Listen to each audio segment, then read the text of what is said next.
Welcome to Brawny Conversations. I am Patrick Braun, your host. This podcast will provide our listeners with informative and entertaining discussions held with experienced people covering a wide range of topics. If you want to shorten your learning curve or just learn more about one of our topics, this is the podcast for you. Enjoy our discussion. Enrique Cruz and I met, of all places, on a golf course. Soon enough, we found that we had many things in common. Some common friends, a passion for golf, and a love for the game of baseball. Enrique is one of the nicest men on planet Earth, and his optimism and enthusiasm to learn is inspiring. He wears many hats in his professional world, including a business development consultant, owner of CRUZ Baseball, and serves as CEO for serving others.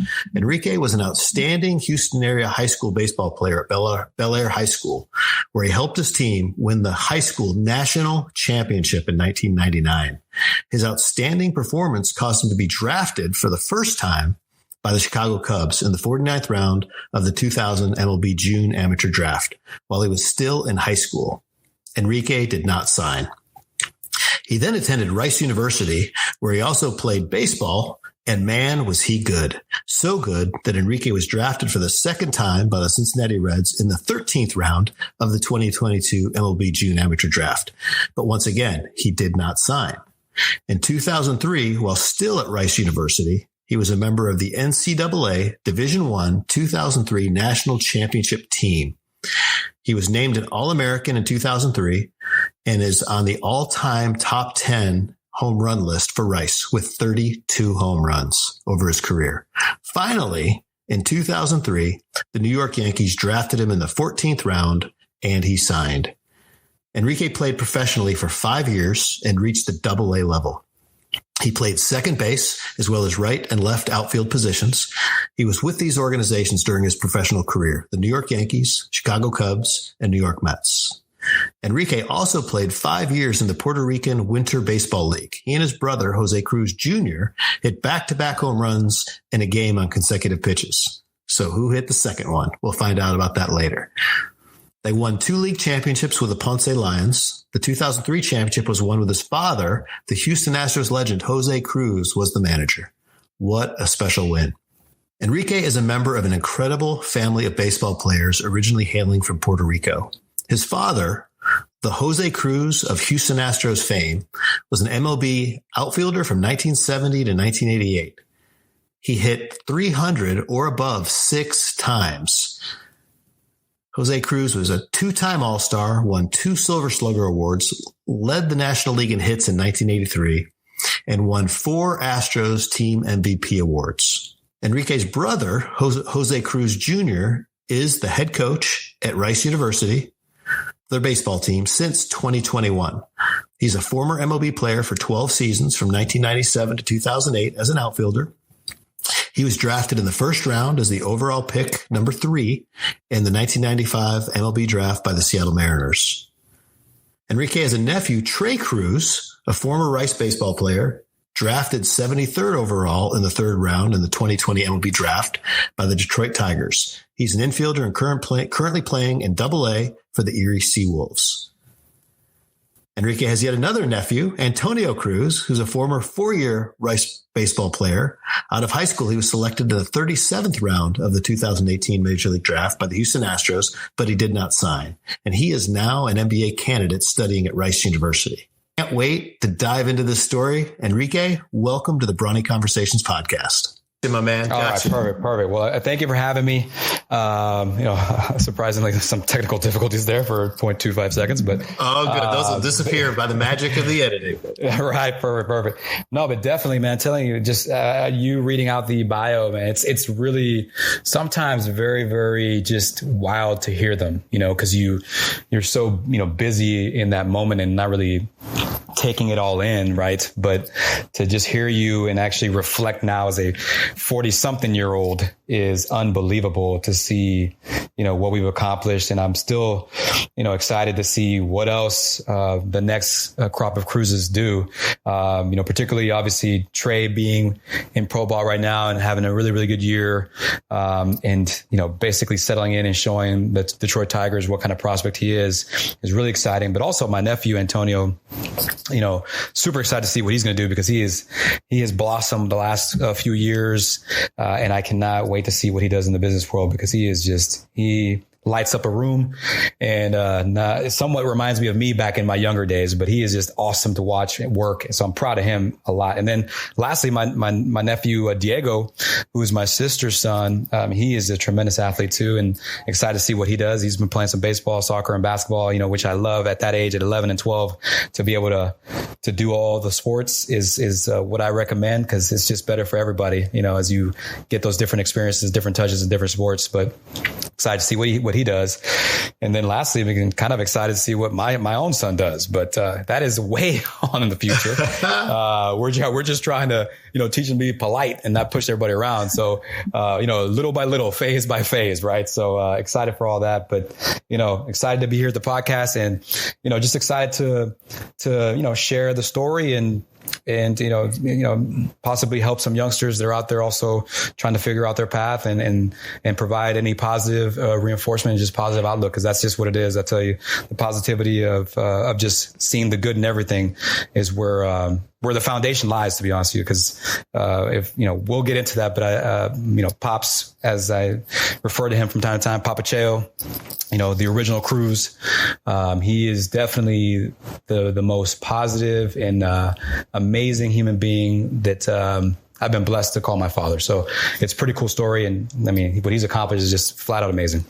It really is. And, I've had the good pleasure. I've met your father 2 or 3 separate occasions, of course, at baseball fields, because, although he was obviously one of the greats, one of the legends of the Houston Astros, with all of his family's involvement, I mean, he attends a lot of baseball games, a lot of youth in high school, and he's always out there supporting the family. And just an amazing guy, always willing to say hello and shake a hand and sign an autograph. Just amazing. And so, when I met you, I wasn't surprised. I saw a lot of your father in you, and that energy and that optimism and the smile.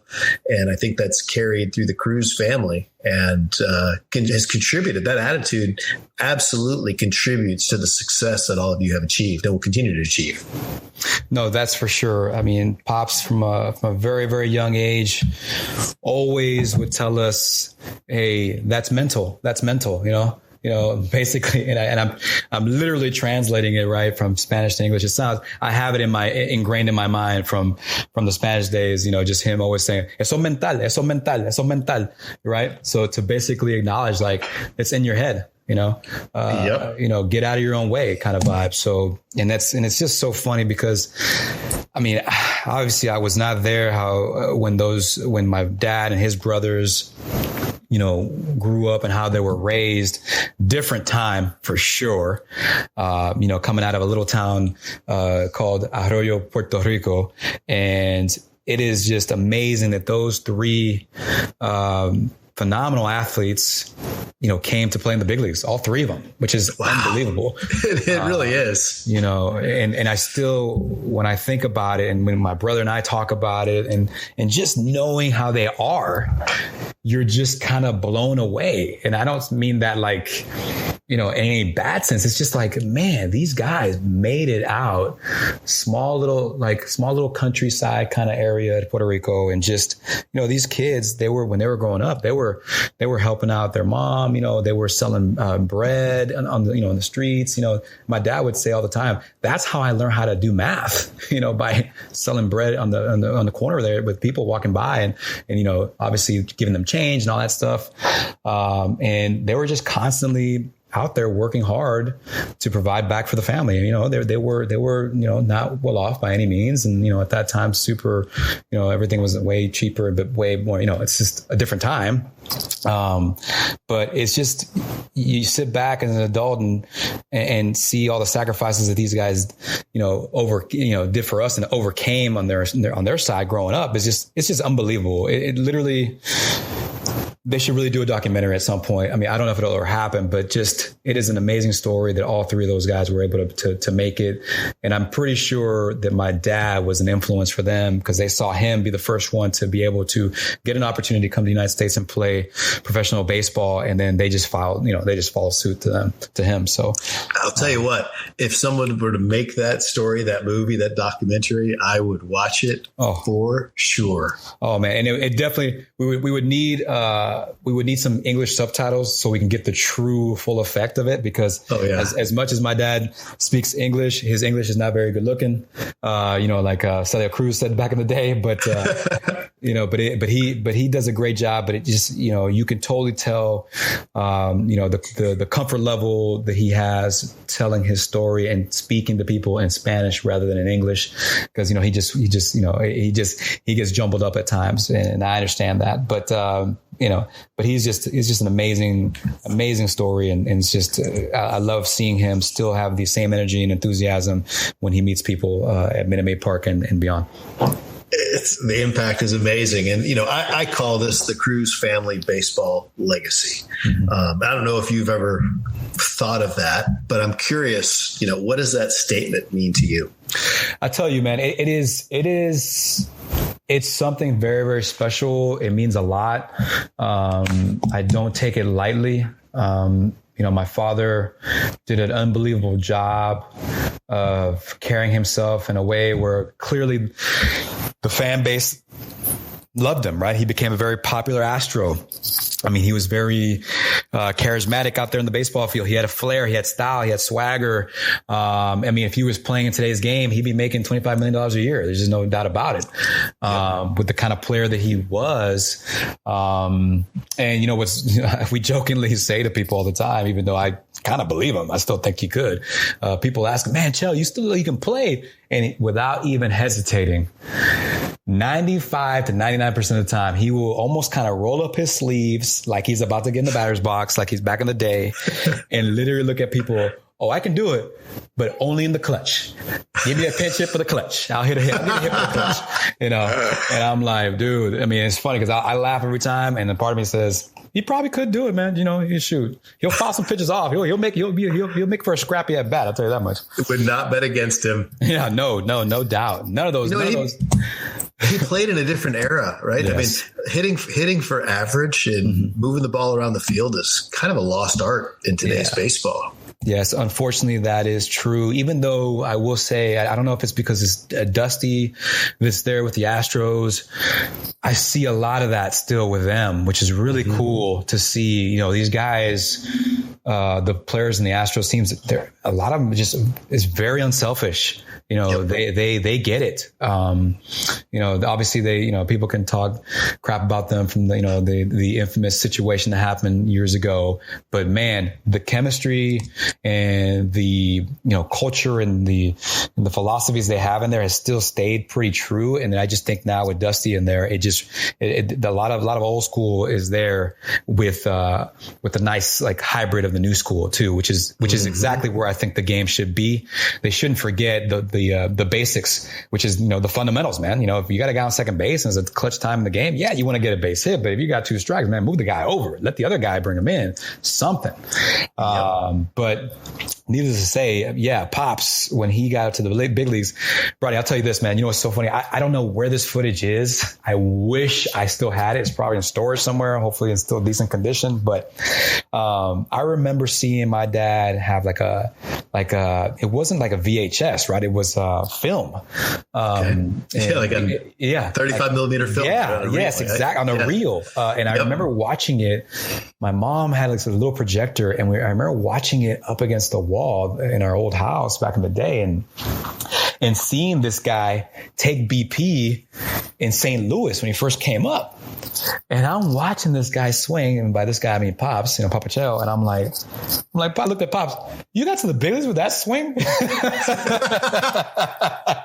Oh man. And I don't know if it was because, look, man, back then the old schoolness was, I'm sure he was using like a 36-inch bat, 36 ounce, right? Yeah. Like a log. And I think that thing was swinging him a little bit, but he was still doing it, but it was just so funny and I say that because it also shows an example of the evolution of his progression as a hitter, as a ball player from those first years in St. Louis to what he became in the Astros. And in reality too of it all, hearing him discuss hitting throughout the years and with his brothers and even his baby brother, Hector Cruz told me that, hey, man, your dad didn't really learn how to truly hit for average until he got to the Astrodome. And that was simply because the dome was so big that he had to make an adjustment. And those adjustments were hit the gaps, hit the turf, show off your speed, right? And that's why in the dome, if you talk to all these old school Astros like Enos Cabell or Charlie Kerfield or Terry Poole, Dickie Thon, et cetera, right? Those old school guys, those guys, man, they give me chills thinking about, because that was my era of Astros. They called him Chop Chop, and basically because sometimes he would chop the ball onto the turf so high that with his speed, being left-handed, put it in your pocket, you're not going to get him. So he utilized the elements, right? So, it's just, it's one of those things where you if you want to thrive and improve, you got to make adjustments. And that's just, it goes from the playing field to life. So those are all great examples of, how you grow and get better. Absolutely. And, what a great story. That is awesome. And, baseball today is still the same game, but learning baseball has changed so much. Like I always tell my boys who played baseball, and one of them still playing baseball, when I was a kid, and this is in the, 70s, 80s, when I was a kid and you were struggling hitting, there wasn't a batting instructor to go to. It was just, you needed to hit more. And, that was, they just threw more balls at you and you just practiced. Now when a kid's struggling, they can go to a hitting instructor, and there's YouTube videos, and there's so much information. And now it's about the kinetics and the way the body moves. And, that when your dad was, coming up, there was none of that. And, they really probably didn't get professional hitting instruction until they actually reached the professionals and That's right. professional leagues. Right. And that was the first time. So the world is just different now. And, kids that are 12 years old are getting taught how the body works, and, how to use the lower half, and, creates the engine, and, hence more power, more home runs, et cetera, et cetera. But, I always tell everybody, would you rather have a 1-run homer or a 3-run homer? Right? The best teams do what the Astros do to win championships. They get guys on base, and, then the doubles, triples, and home runs happen, and it becomes explosive. So, I couldn't agree more. I mean, sometimes too, especially with what's happening in today's age, sometimes it's information overload too. And I really think that to be true with potentially the younger age group, I'd say probably anywhere from 12 to 15-ish. Sometimes just too much information. Obviously when you get to college, there's another level of information, right? But it's just, I think by that time, especially now with the changes and coaches being a little more familiar with the analytics and all that, they can translate that better to the player, because that was the biggest thing when it first came up. Like, how do you translate this information, especially from coaches that didn't have to really go through that, as they went through their playing days. But now I think, for the most part, at least I feel like on the pitching side, and I can't even, and I'll be completely honest with you, I was not a pitcher. I can't dive in there and give you all the analytics, but, it was really interesting to discuss a little bit with some of my former teammates that were pitchers that are diving into that and hearing them speak of it. I was like, that's pretty cool. They have an understanding, right? Because they went through it, they pitched. Now they have this little data. They understand how they could have probably improved themselves back in the day, right? Yep. And how to increase velocity and spin rate and potential movement of baseballs, right? It's really cool to see the evolution of it all, especially on the pitching side, because I feel like that is a little bit truer as opposed to the hitting side of things, because, it's not like in golf, the ball is moving, right? We're making adjustments on the fly, as the ball is approaching us as hitters. And, you have such little time to make an adjustment and to decide whether or not you're going to hit this baseball. And, and sometimes, well, not sometimes, a lot of the times, probably 99% of the times, it's not going to stay in the same spot, right? As it's approaching you, right? It might stay in a line, but these guys nowadays have tremendous movement that it could just move 2 or 3 inches to the left or to the right, or down or up. So it's a lot of moving parts, a lot of moving pieces. So I think the hitting side is still a lot to learn and improve on, but the foundation is still there, Bronny. It is still the idea and the mentality of having the right approach If you're trying and expecting to lift balls, all the time, I just feel like it's going to be tough. And I honestly, I think that's one of the reasons why, the batting averages are way lower nowadays, and yes, don't get it twisted. I also understand pitchers are getting better. They're throwing harder, right?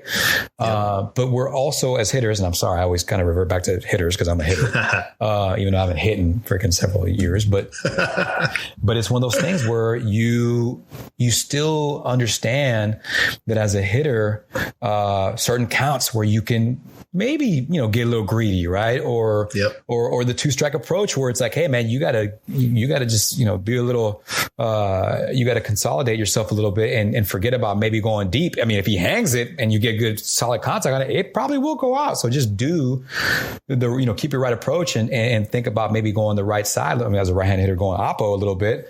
And if you're left-handed, going, left center a little bit, but you have to put pressure on the defense, because if you're not putting pressure on the defense and you're just swinging all out and striking out, hey man, this, you can't, as a defensive person, right?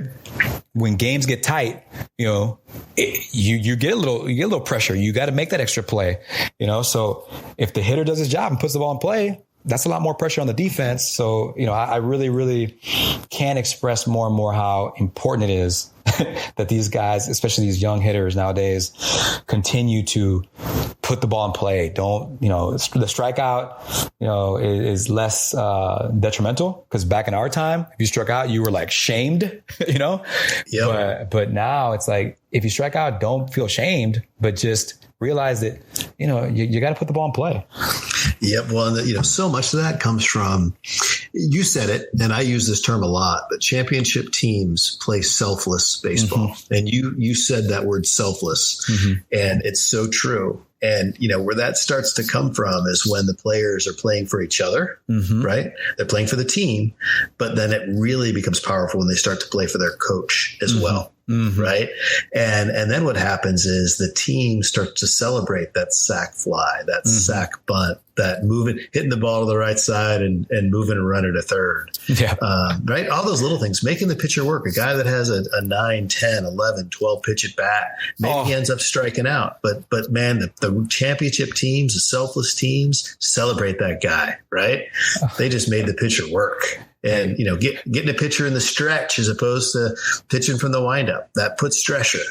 You got to get guys on base. I mean, all those little things, that's the beauty of baseball. Oh my God. You're speaking my love language right now. And the reason why I say that is because, man, I had the privilege to call some games on ESPN Plus last week or two, with the Conference USA tournament being held here at Rice. And I'll tell you what, man, it was really cool. Everything you just described was what I was witnessing. The team from Charlotte, right? The Charlotte 49ers, which they won the tournament. That's what they were doing, man. Like Cam Fisher, they're, arguably their best offensive player. I tell you, I was sitting there in the booth and I kept saying, look, Cam is the guy we've been talking about, and the guy we've been anticipating. Let's see what he does with these 2 strikes. And I tell you what, Bronny, my man was fouling pitches off, and got mistake pitches and went deep. Like, oh wow, multiple times. Makes the hair stand up on my arms. Oh my God, awesome. Bro, I'm getting goosebumps just thinking about it, just because it was so impressive. And then you see, and then look, and then his teammates see him do that. It's contagious. It makes you want to grind out at bats too, and let your teammates down the line know that, hey man, I'm not only grinding for myself, but I'm grinding for the squad here. And also their leadoff guy, man, I forgot his name, but he was really impressive too, because he set the tone on one of the games. First at bat, right? He basically, essentially, I think it was maybe Blake Jackson, yeah. And it was Blake Jackson, and he had like an 8 or 9, maybe 10 pitch first at bat, fouling things off, and then walked. And then all of a sudden, I just kept saying in the booth, like, that was an awesome at bat, man. It's a lost art, right? You're getting the pitch count up, and next thing you know, everybody else is going to see more pitches, understanding what he throws, right? And the pitcher's going to have a little bit of fatigue. And also when you foul a lot of pitches off, and this will never change for me, I'll say it over and over again. When you continue to foul a bunch of pitches, the pitcher's getting annoyed. Okay. Mm-hmm. He doesn't know what to do at this point. He's going to try to stick to his approach, but more than likely he's going to make a mistake. And when he makes that mistake, that's when a hitter needs to eat, man. He needs to just get in there and take advantage, because you're building your little foundation, these little these little seeds in the at bat to get that mistake pitch. And when you get that, man, shoot, you feel so accomplished, because you just became a nuisance. You just wrecked this opponent's approach on you, right? You just disturbed his mechanism. And it's as a former hitter, as you can tell by just hearing me, it excites me when I see that kind of play. I love it. I love it. That is so awesome to hear you talk about that. And then, that next snowball effect is that starting pitcher gets taken out of the game in the second or third or fourth inning, right? And then that's momentum to an offense. Yep. Let's get to the bullpen. Yeah. See ya. Thanks for coming, buddy. Yeah. Thanks for coming. That is so fun. Oh man, this is going to be we got so much more to talk about. This is going to be awesome. So I got to go back now. We got to go back to Papacheo, right? To your father. Mm-hmm. And I mean, how old were you when he was playing for the Astros? Were you a little kid then? What was going on? I was a little kid. I was always the little kid hanging out, with my brother and the Ryans, right? Reed and Reese, and my brother are a little bit closer in age. So they got to hang out in the tunnels and play, they played their own little version of baseball in the tunnels, and I was just out there just kind of watching and trying to understand and process, because I was like 7, 8 years old. Okay. When my dad retired, he ended with the Astros, and then, he did a little bit with the Yankees, but Pops, after he was done, still played like 3 more years in like I want to say it was like the senior league back then. He played for the Daytona Beach Explorers, I want to say it was called, and the Orlando Juice. So it was really cool to kind of see those games. I remember them, just being like, oh my gosh, so-and-so's here. Like these are old school, like amazing players. Wow. Yeah. And then to think back, the craziest part about it all is to think, okay, I'm 40 something years old. Okay. I feel decently in good shape, but dang, Pops was still playing at a high level at 41, 42 and could probably run laps around me and in every kind of sport that he wanted, but it's just that just. Yeah, now you're like, I pull a hammy. Oh my gosh. Let me tell you, man, I'll give you a perfect example. Yesterday, I played in this one random softball game with my colleagues. And I'm the only one that I said, people saw me, hey man, you got to get loosey. Yeah, it's a habit, man. So I ran to center field, jogged back, got my body loose. I was like, there's no way I'm going to pull something here, man. I want to give myself the best optimal. Yeah, and you're still you're in good shape. Yeah, I'm in good shape. I'm in good shape. No doubt about it, man. But I am not 20 something anymore. And my body lets me know that is accurate. But it's just funny because, all these things that we talked about, right? What makes a good ball player? What makes a good teammate? I can play softball once, twice a year. I definitely play once a year with some of my former teammates, some coaches and CRUZ Baseball and stuff. And we play for the Bel Air Optimists here in Houston and, for charity and whatnot. But I tell you what, man, the habits are still there. It's like riding the bike.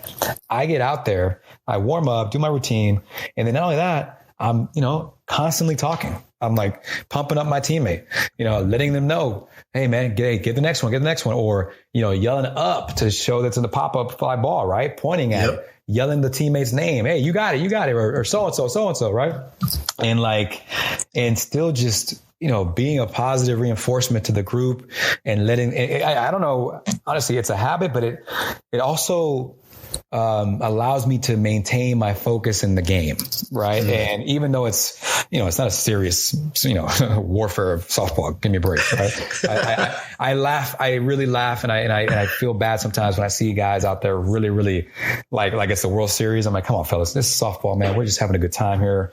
Let's just, hit some nice line drives, make some good plays and call it a day. Right. Yeah. But it's simply, it just amazes me to see from when I see my teammates and when I see the opponents, I can tell who played some baseball and who didn't and whatever, or who was successful at it and wasn't, just by the way they move around on the field.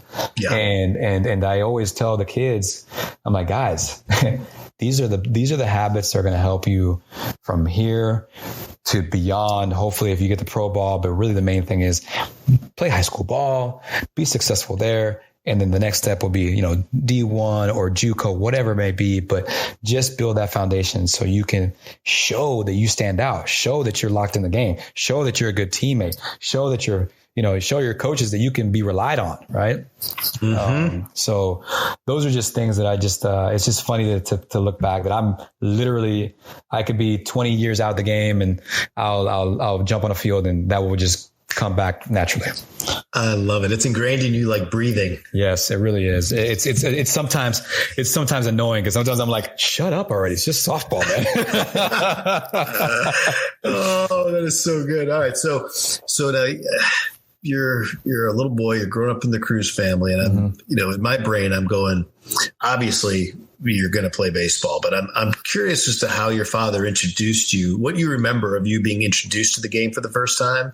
And then I'm also curious if you played other sports or if it was 100% baseball. How did that work in your early formative years? Well, so how it started was just watching my brother. Obviously my brother's 7 years older than me, so I would see him playing baseball. Obviously I would see my dad towards the end of his career playing baseball. And I do remember some events at the Astrodome. I mean, the Astrodome, I got several scars from the Astrodome from, tripping over myself in the steps and hitting my, chin and whatnot. So I got several. The Astrodome was always a part of me. But the thing about it was just watching my dad and my brother and just watching his little league games and stuff like that. And watching baseball on TV, man. Back in those days, WGN was the biggest, ticket for baseball. I would watch a lot of Cubs games and then TBS with the Braves. Mm-hmm. So, and then, ESPN. I mean, there was nothing better than, watching baseball tonight back in the day. I mean, that was just such cool memories and watching all the homers, the highlights of the homers and just watching all the snippets of the games that you couldn't see because obviously all of them weren't nationally televised like the majority of them are now. Mm-hmm. But it is just, that was a great time. And also, funny story, I'm 7 years younger than my brother, but this is, I also, because of this, I am part of the evolution and the reason why my brother became a switch hitter. We would play stickball with each other, right? We would play against each other all the time. And, sometimes it's just us. And he's like, dang, well, I'm 7 years older. I can just, beat you up with one arm, right? But so my dad, in order to make it kind of even playing field, told my brother, hey, you got to bat left-handed. Wow. So, and that made it a little bit more even, but then like within, I probably said within a couple months, my brother just became really good left-handed and the rest is history. So he just, it started there and we all kind of, played around with the switch hitting bug too. I mean, I switched it for a little bit too, because I honestly believe, I think I was supposed to be left-handed.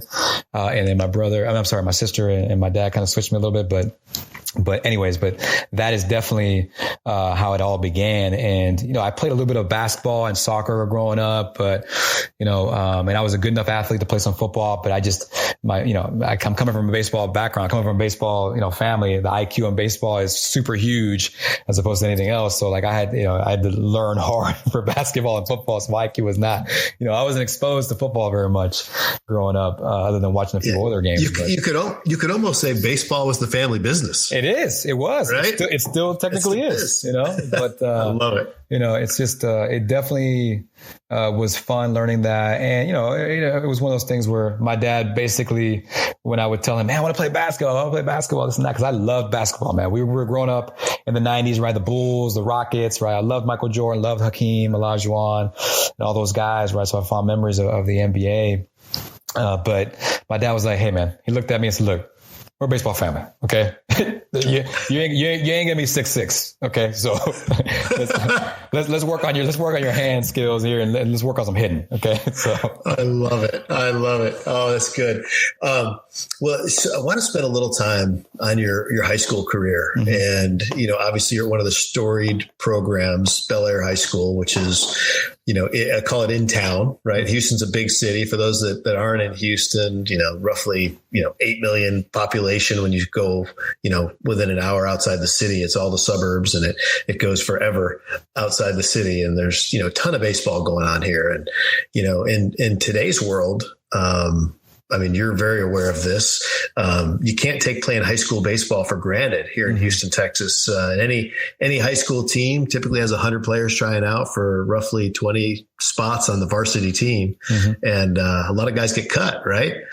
So take us through what was going on at Bel Air at the time you were in high school there. And, ultimately you won a national championship. Tell us about that. Tell us about some of the guys in the team.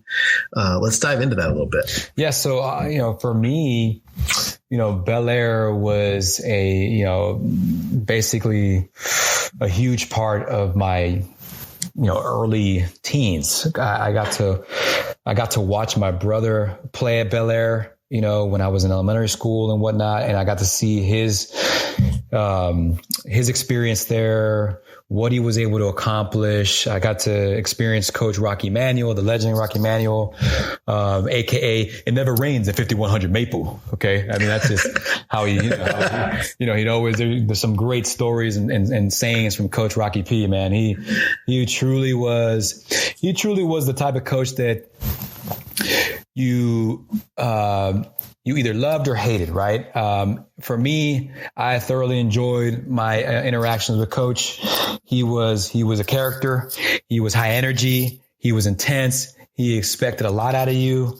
But was also fair. And I just think that he created such a really amazing program there. And then, when Big Brother got there, it just solidified it even more. Very similar to what happened with him at Rice. I think that when my brother got to Rice under Coach Graham, Coach Graham hadn't really gotten a powerhouse, name recognizer, player, right? A well-known player. And then my brother just blossomed there and helped, create the program, help build the foundation of that program and started bringing a lot of players. But going back to Bel Air, right? So after seeing my brother play there and watching him play in the Dome and get so close to get to state, and watching his other teammates like a Jim Hicks, who was the shortstop at the time, who, we grew up with his family a lot. And I just knew. Now I got to pause. I know Jim Hicks. I'm sure you do, baby. I'm sure you do. And I know his father, John. I worked with his father, John, at Kodak. And Jim, absolutely awesome. So Jim was a phenomenal baseball player. He was a great high school player at the time. I want to say he had the highest batting average in Bel Air baseball history.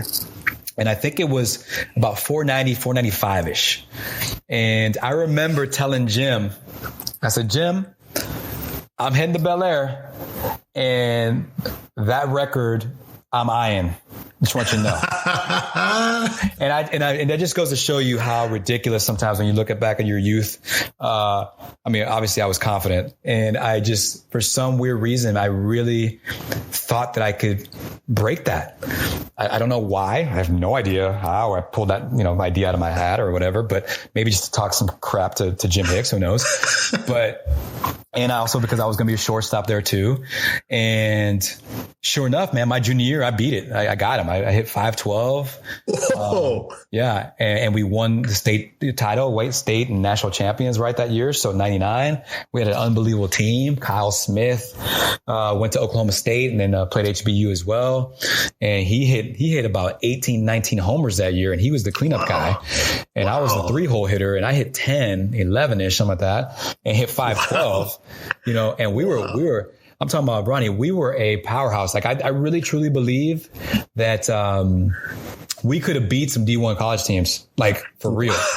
Like we were loaded, and not only could we hit, but we had pitching too.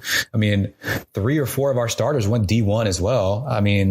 It was really impressive what we were able to do there. And honestly, my junior year was 99, and that is because that is why. And I'm a summer baby, so I was born in July, so I was, I could have been the younger or the older right? The player in that age group or the class. And so I got held back. So I was the older player in my junior year, right?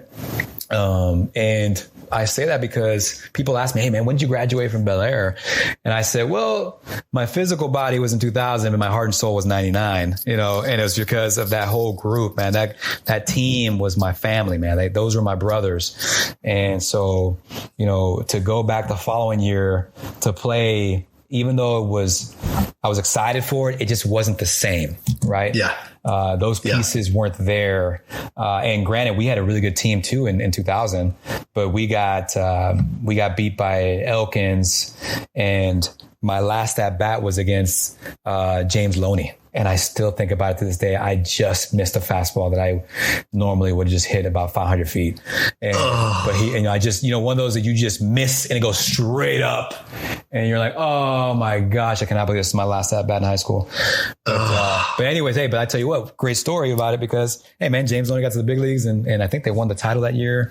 And so it's pretty cool. So when I see James from time to time, I always tell him that. I'm like, you got lucky, bro. That is so good. So, I mean, you're in high school, and if I remember correctly, you got drafted by the Cubs. Yeah, I got drafted by the Cubs. I'll never forget it. I remember, because going into my senior year, after having that amazing junior year, I was on the prospect. I was a prospect, and I was really, I think if there's anything that I would go back and do differently on that regard, just to see what would have happened, was to have let scouts know and teams know that I wanted to play pro ball, right? Because I really think that them knowing that I was going to Rice and that I signed to Rice, and obviously my brother going to Rice, and just our connection there, I think labeled me as unsignable.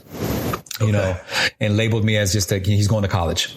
And so therefore I really believe that the Cubs just drafted me just to draft me and have my rights, for that next year, until the following, because, I'm a July baby. So I was a sophomore eligible draft player. So that's why I think they just, just in case, right? Like you never know. What if he says yes?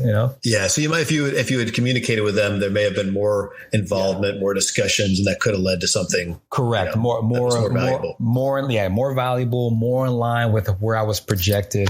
And my senior year wasn't quite as good as my junior year. I remember, I think I hit over 400. I think maybe I hit 6-7 homers. Which is still unbelievable. I mean, the 512 is insane, right? Yeah, I mean, that's insane. Yeah, but that's the thing though, man. Like, and it was funny though, is like I was, back then I would, Baseball America was a big thing back then. And I would constantly consume Baseball America, and I would see, shortstops that were, ahead of me. What were they doing? What were they hitting? Right. And how did they, but Enrique, our listeners probably, if they're in Houston, they appreciate it. I mean, the baseball in Houston, there's 5 major hotbeds for baseball, right? You got Southern California, you got Texas, Houston, Dallas, right? Austin, Monster, Florida, you got Georgia, and then, really the Carolinas and Alabama. I mean, that's where baseball players come from. And in Houston, Texas, at Bel Air, you were playing against 6A programs. I mean, you're playing guys that are headed off the D1, that are headed off to the majors. I mean, this is, you're hitting off guys. They're not throwing 80. They're throwing 93 in high school. I mean, that's the deal here in Houston. 100%. And speaking of which, that's a great example. I mean, the hardest thrower that I faced in high school was Josh Beckett. He was throwing like 97. I mean, that's right. That's the kind of stuff. And you're hitting 512, and it's like, what? Yeah. I don't even, that's unbelievable. Yeah. It was good times, man. It was good times. But I tell you, the coolest part about that year in 99, aside from winning the state title, was my own personal accomplishment that I'll never forget, that I jokingly say is the coolest thing in the Cruz family ever, is that I did something that my brother and my dad never did. And granted, I'm facing high school players, right? But like I said, they're still quality, but nonetheless, we're playing in a postseason game or a playoff game in the Dome against Humble, and I hit 2 homers in that game. In the Astrodome. In the Astrodome. Huge with stale air. Yeah, exactly. So I still think about that from time to time, only because like really my dad would bring it up from time to time too, which is hilarious. He'd be like, man, I still remember those homers you hit in the dome. And I only say that because number one, my brother never got to hit a homer in the dome. He hit one off the wall. I'll never forget that in a game. And then my dad, obviously, he never had multi-homer games in the dome because it's such a freaking graveyard. Wow. But yeah, so that was really, truly cool. The first one was the curveball, hanging curveball hit over left center field, 375 over there. And then the second one was like a up and in. I can't tell if it was either. I think it was a changeup. He left up and I just kept it fair. And I hit the second deck down the line. Oh, that's awesome. Yeah. But, that was when I had, crazy, ridiculous, cocky pop. Yeah. Right. Young man muscles. Yeah. Young man, just quick, fast twitch, whatever, it doesn't matter. Flexible. Yeah. I love it. That is awesome. All right. So now you're in your senior year. Mm-hmm. Obviously we know you chose Rice, but I'm interested. What was that process like? I got to imagine there were a lot of colleges that were pursuing you, right? For sure. I was lucky enough, especially like, my sophomore, look, I had a really good sophomore year too at Bel Air. Look, my high school career, now that I haven't talked about it in a while, but like just to hear when my thoughts come together before I'm speaking, man, dude, it's crazy. Okay. I'm having flashbacks now. So my freshman year at Bel Air, my thoughts were that I was going to most likely make the varsity team. I came in pretty much plug and play, ready to go, right? That I could bring value to the team. I wouldn't be, the star, obviously, but I could help. Yep. Unfortunately, I had appendicitis in the winter. So that held me out and I had to recuperate and recover. But you know what though? It was awesome. It was actually a really good thing because I was able to start in JV. And JV was so much fun. Yeah, I had a blast. I had an opportunity to play with more of like either a couple freshmen, but really like sophomore, juniors, right? And I was able to fly. I was able, to quote Mark Wahlberg, "I'm a peacock, let me fly," right? But that kind of vibe, right? So, yeah. So I was able to fly, and I kid you not, man. I have some really cool flashbacks of that because I came out the gates hot. And I remember, I think the first couple weekends, I hit a couple homers in a couple games, and I made some really flashy plays at shortstop. One in particular, for some reason, I have it in my head where like a guy hit a line drive, maybe 5 feet over my head, but I was able to jump up, snag it, and come up fire and double play a guy out at first. Like for some reason that stands out in my head. And so I remember the coach, KT, Coach Thompson was like, "Enrique, man, if you keep playing like that, you ain't gonna be with me much longer." And I said, and I didn't even think about it. That didn't even cross my mind to go to varsity, right? It was just like, I'm here. I'm just gonna handle my business and have some fun. And when he said that, I was like, wow, it was the first time it dawned on me. I could still make varsity? That was as weird as that sounds. That's when the first time it really hit me. And then it finally came right before we got to the playoffs. So I got there and I got to play in my first playoff game against Elkins.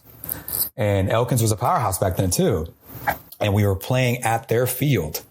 And I'll never forget, I'm batting ninth. I'm playing left field. And my first at bat as a freshman, you ain't going to believe this, Ronnie, man. Bases loaded.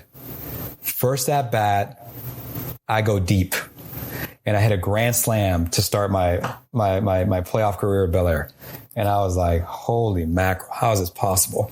And we ended up winning the game, but it was just bananas to think and look back that, I was able to hit a grand slam and people were looking at me like, are you for real? Like the coaches, are you for real? Like, shoot, I don't know. Yeah, I got lucky, I guess, but whatever. And that was just the beginning of an awesome Bel Air career because my sophomore year, I hit 400 with 10 homers and did a good job and went to the, play travel ball with Kyle Chapman and Mike Rutledge and all those guys and had a great summer, hit some homers in the Disney complex where the Atlanta Braves played for spring training for several years. And then my junior year happened. We already talked about that and state championship and everything. And then my senior year, so that was the buildup. to all the colleges. So I had a ton of letters, Ronnie. I had UT was interested, TCU, everybody in Texas, Baylor, A&M, U of H, Miami, USC, I had a letter from anybody you can think of. I got a letter from. And sure enough, though, I just knew that I wanted to go to Rice because I saw what my brother was able to accomplish there. I saw what, from my time watching him play there to, my senior year, I knew what they were building, and I just wanted also to stay close to home and have my parents be able to watch the games. And also I really valued the Rice education and the reputation that degree could potentially bring in the future. Enrique, we're talking about your time at Rice, and you just took us through all of the different letters of colleges, and you were telling us about why you chose Rice. So let's start there. All right. Well, why? Basically, I chose Rice because it was just one of those things where, I'd grown up watching my brother play as a young kid for several years there, right? Watching his success, watching the program develop, watching Coach Graham. And even though I had an opportunity to go anywhere I wanted to, right, I just knew that this was a place I wanted to be at because I wanted my parents to be close by. I wanted them to be able to watch the games, but I also really just wanted to, have the opportunity to take advantage of the Rice education. The reputation that Rice University has was just something that I knew with the baseball side was just such a good combo moving forward for my future. So I really valued that, and that was really the final piece of that puzzle for me. And the first, and I'll tell you what, O week was unbelievable. It was such a cool time. Now, what's O week? O week is orientation week. Okay. And anybody who knows Rice, they need to understand that it's kind of like Hogwarts, right? So it's like we have a college system. We don't have fraternities and sororities. We have a college system, meaning like once you get on campus, you get associated and linked to a college. So for me, mine was Baker. And I thought it was great because they had the Baker 13 run, and I knew I wanted to be number 13 at Rice. So I was like, this is perfect. This aligns with my stuff. It's great. And the Baker 13 run is it's a very big tradition thing. It's extraordinary. It's something I don't even know if I should share here, but it's an act where all the students decide to run around the campus and late at night in October, and it's just ridiculous. And people hang out and try to throw water balloons at them. That's kind of the PG version. That's the PG version of it all, but whatever. And so anyways, so that was it. And then essentially it's like Hogwarts. So every college has their own songs and traditions, and you're always competing against other colleges. So my brother went to Lovett. It was at Lovett College, and it was right next door to ours in Baker. And our thing would always be Lovett looks like a toaster, right? And because it doesn't look like a toaster. And, and they would always say, Lovett people would say, hey, we're riot proof, right? Because, it's just such a fortified, like really random old school building that whatever, right? So anywho, so that's what it was. And orientation week was fun because, you get to meet a bunch of people you've never met before, right? From all walks of life, and you're always connected. And I'll never forget the first day on campus, my mom was with me, and it was like, just like I was back in elementary school. My mom was like, his name is Enrique Cruz, like everybody. And I'm like, Mom, get out of here. Get out of here right now. You're trying to mess me up, right? It's my first day. But you know what? But as an adult, I cherish that memory because it's awesome, because family is very important to me, and just to have them be a part of that, as they get older, it's just, it's a blessing, right? So, it might have been as a young teenager or, 18-year-old walking on the campus might have felt weird, but, very, very happy that I was able to experience that memory, with her. That's awesome. Moms are great, and they're always going to be moms for sure. No matter how old you are, they're going to be your mom. Now, so what was it like? So you stud baseball player right out of high school, drafted, and hitting, unbelievable numbers in high school. What was it like stepping on that D1 baseball field and trying to earn a spot and compete? Yeah. So here's the thing about it, because, I was, I mentioned switch hitting before. I really, for some weird reason, I always hit left-handed, playing against my brother and playing in the backyard and whatever. And I would dabble with it in the summers with Bel Air, and I would have some success, you know. And I always thought that in my head that I needed to be a switch hitter to get to the big leagues for some reason, right? I had that in my head. I think it was just another tool in my tool belt. And I seen the success that my brother had, and I just wanted to do it. And so as I went to Rice, you know, I was trying to pull what my brother pulled, right? Which is the first time ever hitting left-handed on a D1 situation, which is kind of crazy when you look back, because my brother pulled that off extraordinarily, right? Being able to just be in the batter's box left-handed, Division I players, have the success he did. And so I thought I could pull that off too. And I did. In the fall, I had a lot of success. I showed that even as a inexperienced left-handed hitter, I took a lot of our premium pitchers deep. Like I took Kenny Ball deep in the offseason. I took a Bubba, oh my gosh, not Bubba Crosby, but Bubba Gentry deep as well, and battled, right? So that was an added challenge for myself, which, you know, I was ready for. And as a young person, you're like, whatever, let's do this, right? So that was a little bit difficult and different. And also just, you know, now you're in college and you're responsible for yourself, right? You've got to time management, everything. And, you know, you got to get yourself to class. There's no mom or dad waking you up, taking you to school, right? You're there. And that's why I really think that freshman year, everybody should experience being on campus and living on campus, right? So just so they can get a vibe of the culture of the university and experience other classmates that you probably wouldn't experience if you weren't on campus, because sometimes student athletes get locked in, you know, living off campus and just being in their own bubble. And, you know, sometimes I really believe that that's a mistake. You have to make contacts and friends outside of your bubble. And sometimes as student athletes, you get stuck in that because you're with them, you're with your teammates for so long. So the majority of the time you're there, and, you know, days, months, whatever.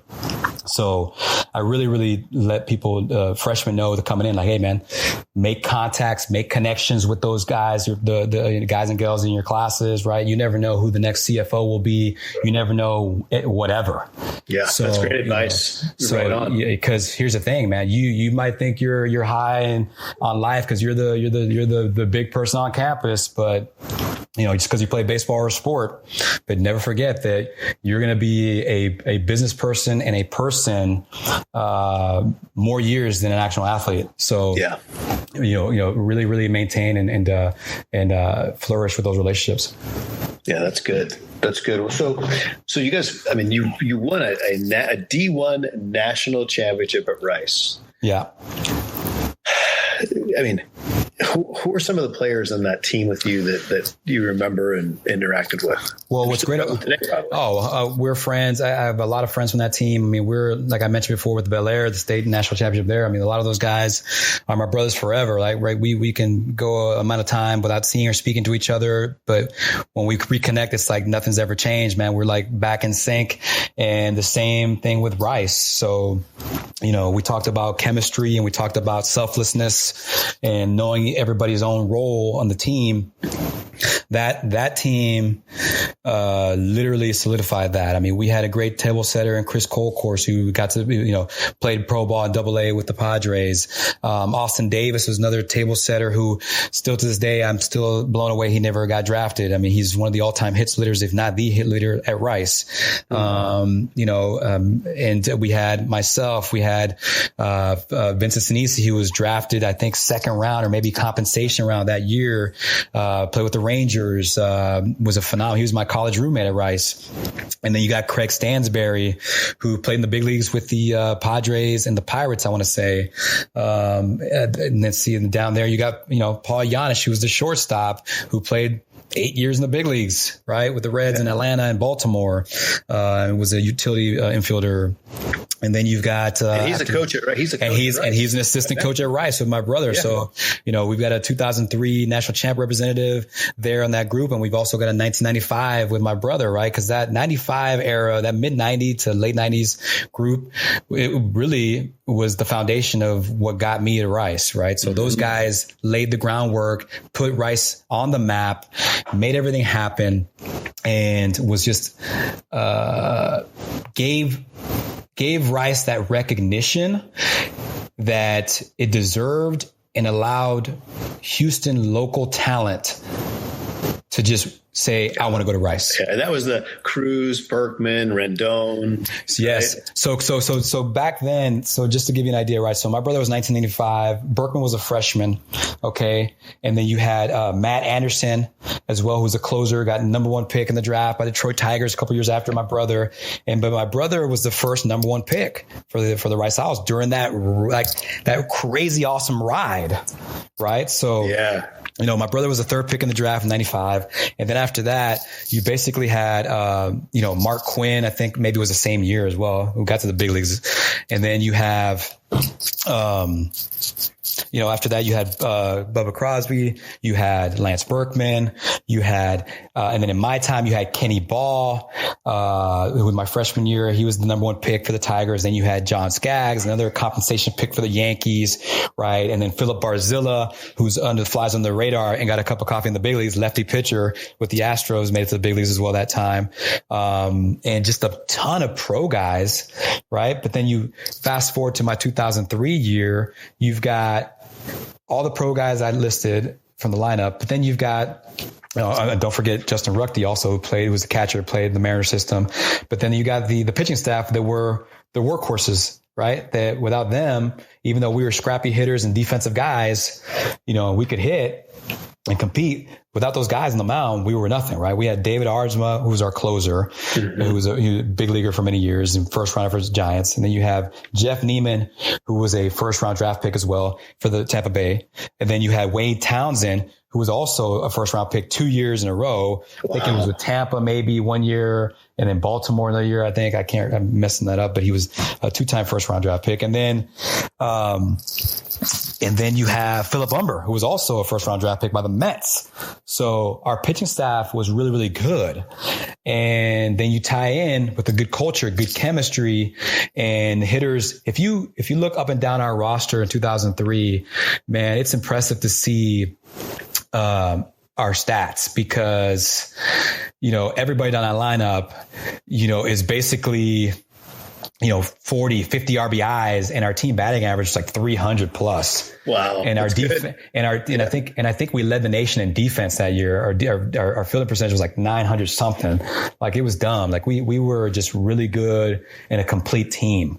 And, I think what helped us out in 2003 was that in 2002, we were good and we got to the College World Series, but we were 2 and out. So essentially we got walked off by Notre Dame and we lost our first game against UT. And I think we were kind of just in awe. We were just starstruck and happy to be there. Yeah. And so therefore, when we got to 03, it was like unfinished business. And we were focused and locked and loaded and we weren't phased. We just knew that if we got that first win, everybody needed to watch out. Well, and the road to the championship was not an easy one. I know that Rice defeated Stanford 2-1 in the final, but you also beat Texas in 2 games during bracket play. At that point in time, Texas was loaded. Absolutely loaded. And I also know that you were named to the all-tournament team as a second baseman for the College World Series. Right. I mean, that's crazy. So what are a couple of the big moments that stand out in your mind from that run? And this was in Omaha. Was it being played in Omaha at that time? Yeah. It's still being played in Omaha to this day. It's not Rosenblatt. Old Rosenblatt is what we played in. Old Rosenblatt is now a parking lot to a zoo, but they still have like a nice little memory, like a little mini diamond there. I actually visited it within the last couple of years, and I saw our plaque, which is really cool. They still have the foul poles up, so you can tell where left field and right field were. And it was just really the biggest things that stand out to me about it were, number one, knocking out Texas was a huge one. Yep. Because the year before, Texas owned us, man. We couldn't do anything right. It was like literally we could be ahead. They would somehow come back and get us and win the game. And in 03, it was the opposite. Like they couldn't do anything right against us. Like I remember they were beating us at our park 1-0. It was a very tight game. Houston Street came in the game, and at that point, you know, I my old competition and rivalry comes into play. Like I have flashbacks of people telling me that, oh, he's unhittable, this and that, blah, blah, blah. And we were all in our locker room and discussion, and I'd be like, bah humbug to that. Right. Yeah. So I remember I faced him one time and I got I want to say it was like a 1-0 or 1-1 slider, and I took him deep oppo at Rice to tie the game. And then we ended up beating Texas and beating him 2-1 in like 10 innings. So it just things like that where somebody clutched up, like in the College World Series, Justin Ruckty clutched up and hit a bullet up the middle off of him, and we ended up winning the game. So it was really cool. Those battles were great in that time. They had a really good squad, you know, no doubt about it. And it was a fun rivalry to have with those guys, especially when we were equally as yoked as them. That is so fun. That is so cool. And, you know, it's obviously we're getting into that right in the super regional phase right now and getting ready for the final 8 to head to Omaha. And what a great time of year. But I can't even imagine what it would have been like to participate in that. And you not only participated twice, but you're a champion. Right. So right. Cool.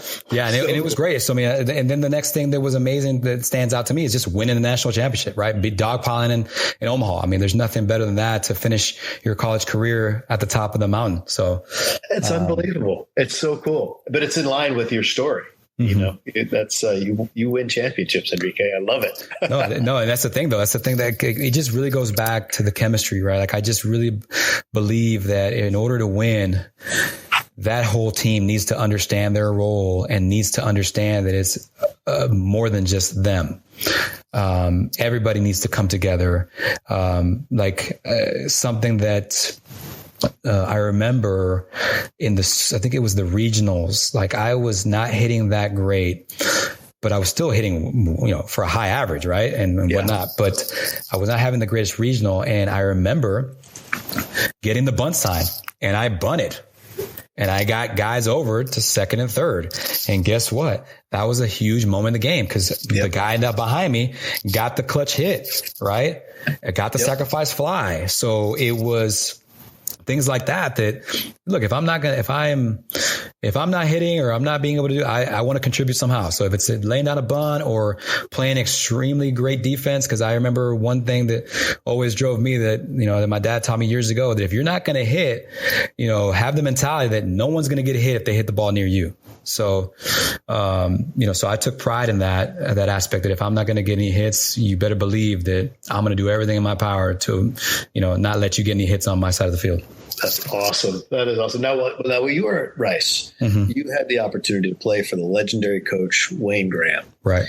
And, and there's, all kinds of amazing stories about him, positive and negative. I mean, he was a really tough guy, hard-nosed, old-school baseball player, played professionally, right? He's got this tremendous legacy playing the game and coaching the game. And what I'm really interested to learning about Coach Graham is what are some of the lessons that he ingrained in you as one of his players? Oh, man. One of the lessons that he gave me and gave all of us is to be gritty, be tough, just basically play the game right. Play the game right and just leave it all out there is the biggest lesson that I learned from Coach Graham in those 3 years. Playing underneath him, right? He was an all-time competitor. And he would let you know, right? When he felt like you weren't doing enough or you felt like you needed a kick in the butt, he'd let you know. So that right there. And also it prepared me for pro ball in that sense where, Coach Graham was tough, man. He would do some things to you psychologically to kind of, get the best out of you, but he would, push all these buttons that you had never been pushed. Right. Mm-hmm. So when I got the pro ball, I remember just not being afraid of anybody, especially the managers. I was like, this guy doesn't scare me. I went through Coach Graham, like whatever. That is so good. We're going to get to your pro ball here in a minute. But that's awesome. That's right in alignment with what I of Coach Graham, and just that's really cool. Thanks for sharing that. That makes complete sense. All right. We've got, hopefully a lot of listeners out there, and some who are getting younger and some who may aspire to play D1 collegiate baseball. What would you tell them about playing baseball for Rice University? Why should they consider that as an option? I think they should consider Rice, especially if they're a local product. I think they should consider Rice because, number one, the academics and the culture that Rice has is beneficial to anybody that wants to grow as an individual. They're going to be on campus with a diverse, super intelligent student body, and professors and academic staff that are overqualified and more than qualified, right, to give them the knowledge and tools that they will need to move forward in life. And then when you add in some sports and baseball specifically, I think that the Rice Reckling Park facilities, as it continues to get better and grow, has everything and anything that they would need to understand their capabilities as a baseball player, to improve and to get them ready for that next level. And then to the icing on all of that is that you have a sounding board and coaching staff in Jose Cruz Jr. and Paul Yanish that have reached the pinnacle and have played at the highest level, that you can ask questions and feel free to just be able to tap into a resource that you're not going to be able to get anywhere else. Two guys that have played at Rice, understand the culture, understand the meaning and the tradition of what it is to be a Rice baseball player, a Rice Owl at Rice University. Those guys know it well. They believe it. They experienced it.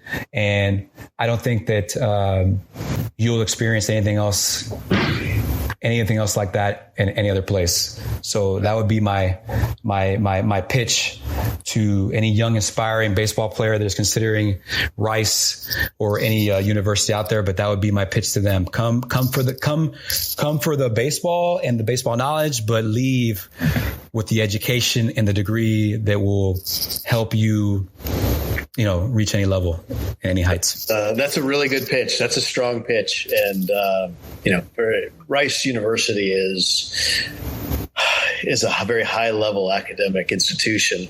And Reckling Park, as you mentioned, is one of those really awesome places to watch a baseball game, and probably even better to play a baseball game. It's recently been a 100% turf field, which just happened this last season. It's amazing. Right.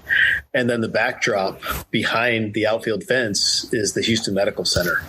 And it's absolutely a dramatic, what an amazing place to play a night game. I can't even imagine how cool that would be to be on the field. So really well done outlining that.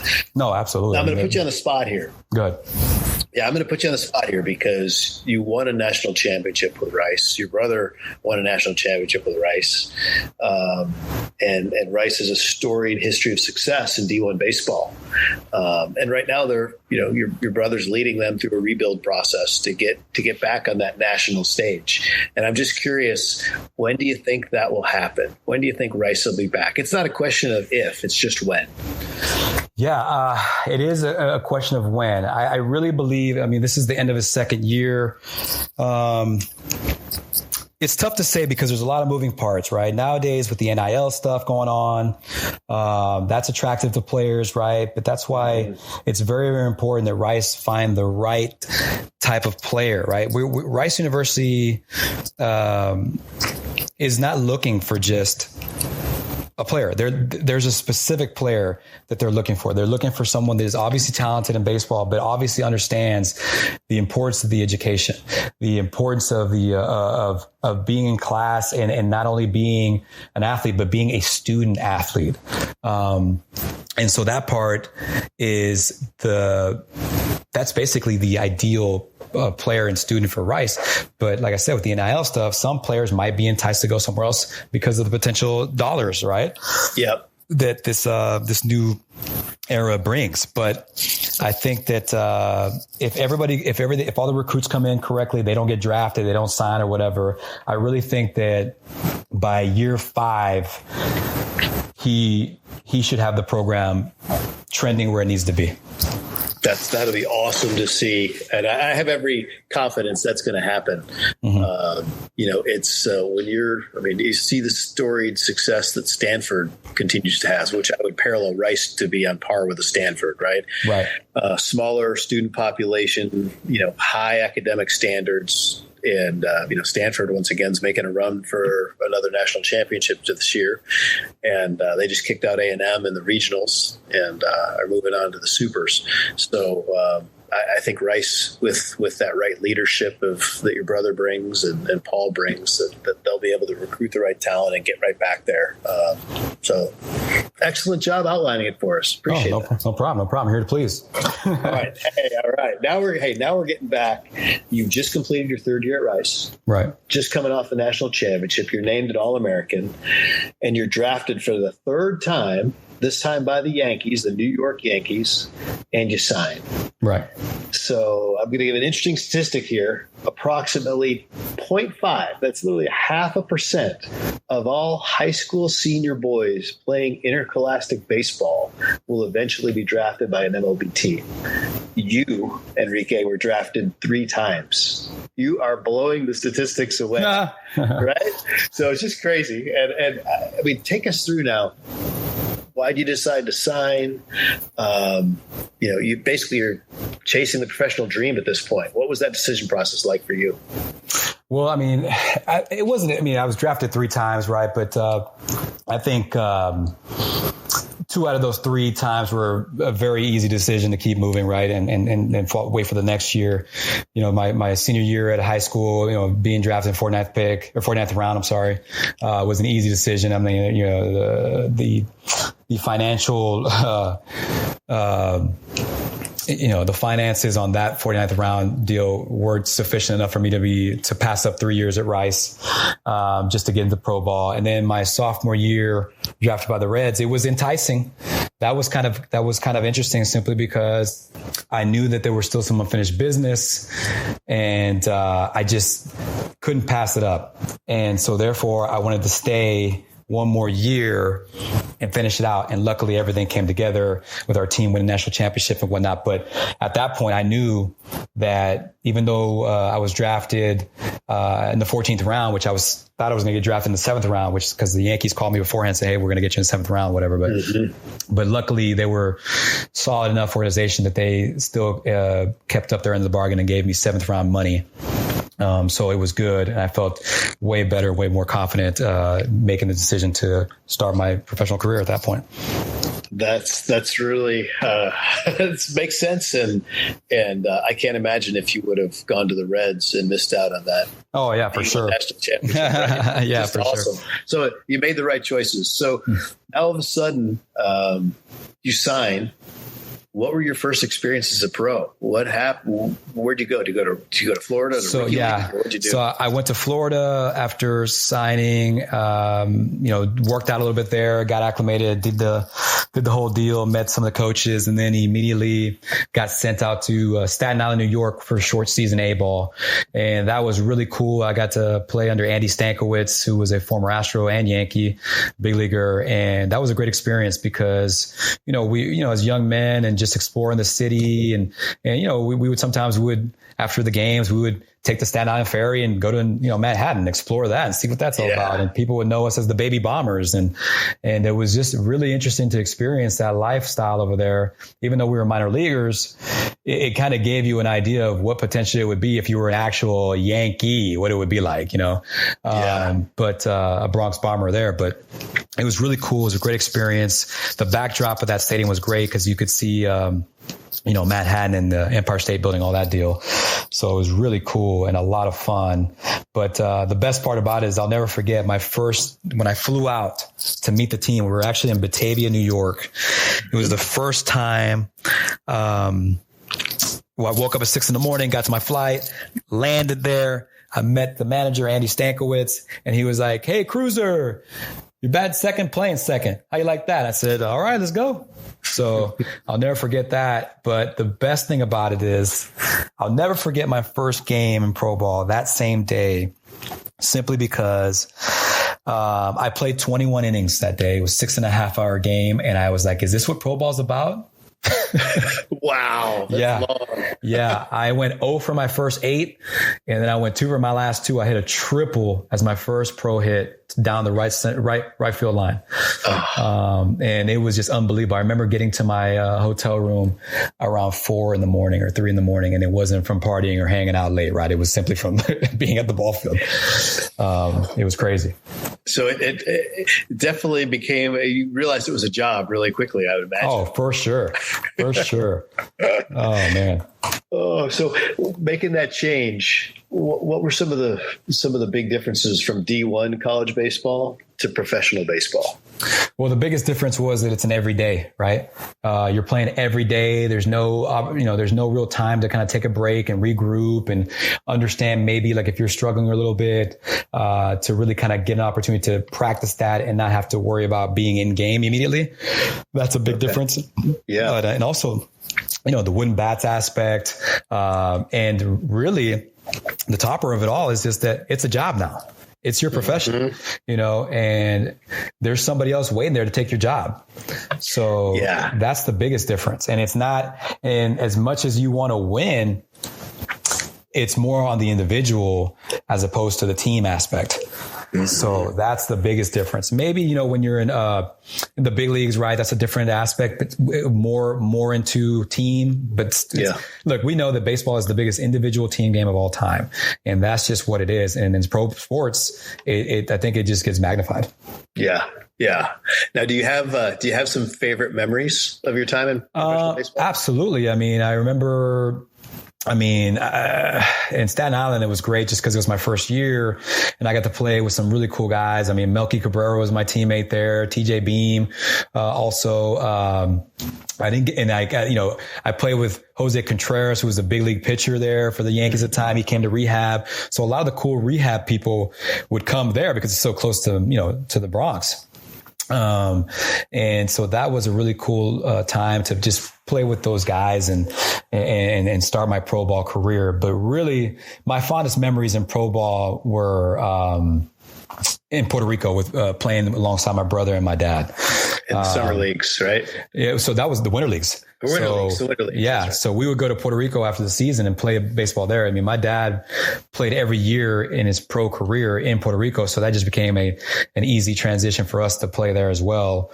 So like I said, the best memories were just playing under him and playing alongside my brother, and my uncle was also a coach there too. So it was like a family affair. So it was really, really cool. That's very cool. And pretty nice place to be during the winter. Oh, absolutely. Especially because you got family there, right? You get room and board, you get to eat with family all the time, right? So it's really cool. And, and then beautiful beaches, yes. Everything. So it's a win-win. It's a good little vacation getaway, but you're also competing and they're also playing against guys that you would see in the minor leagues and the big leagues. So, in that time, it was cool because you're under one team. So I got to play with Benito Santiago. I got to play with Pudge Rodriguez on my team. I got to play with Reggie Abercrombie. One year I played with Craig Monroe with Detroit. I got to play with Bubba Crosby. I got to play with Brian Roberts, like all these big league guys, and it was really cool and get to play against them. So that was the definitely the coolest experience. What a great way as a young man, right, to grow up and spend your early 20s, with all these great experiences, chasing that professional baseball dream. I mean, right. It's just it forms character and right. The stories, and man, it just had to be amazing. I can't even imagine, but I appreciate you sharing your experiences with us because it's special that most people will never have that opportunity. No. Yeah, it's definitely, it's special, man. It really is. I mean, especially, as a young man, wanting to play baseball and seeing it. And those are things that, you don't like to take for granted, especially as you get older and look back and understand that I was able to be a part of some really cool, dugouts and talk to these guys, talk to these players that, played for a long time. Luis Lopez was a really good teammate of mine back in Ponce. And then to tag along with my brother and see his teammates like a Carlos Delgado and Sean Green, Shannon Stewart, all those guys. It's just, it's definitely been a blessing and been a very, very cool ride. This is probably one of those things I'm sure you've thought of this, but you played professionally for 5 years. You made it to the AA level. And you're a guy who, unbelievable talent, skill, played the game the right way, had all the tools. So absolutely unbelievable achievement to have those 5 years in professional baseball. But looking back now, were there any things that you see now that were keeping you from reaching the AAA and ultimately the major league levels? Yeah, I mean, definitely. I still to this day think I had enough talent to get to the big leagues. I don't know if that's just me, being ridiculous, or it's just me always just having that confidence in myself and the abilities and just the things that I've experienced right on the baseball field, just my track record, just looking back and be like, I've been successful, right? So I can do this. But really, I think when I got to pro ball, I was just, being able to reflect back, I was just inconsistent. I think had I been a little bit more consistent, I definitely think that I would have been able to play in the big leagues. I don't know for how long, but at least I would have been able to get my cup of coffee. Yeah. For sure. I mean, I always think back that maybe my size was an issue, but what kind of excuse is that when you got Jose Altuve doing his thing, right? Yeah. And it's just, for me, it just really boils down to, I think I was just inconsistent. And, when you get into those ruts, it can be a very mental thing. Yep. And you could feel the weight of the world on top of yourself. And I think looking back, I can, with reflection and maturity level, right, I can sit there and think, maybe I let some of those things linger too long. Right. And I think it goes back to what I mentioned before on college, right? So college, you at least could get a moment of break and work on some things and not be put right back in the battle when you're not feeling all the way, right?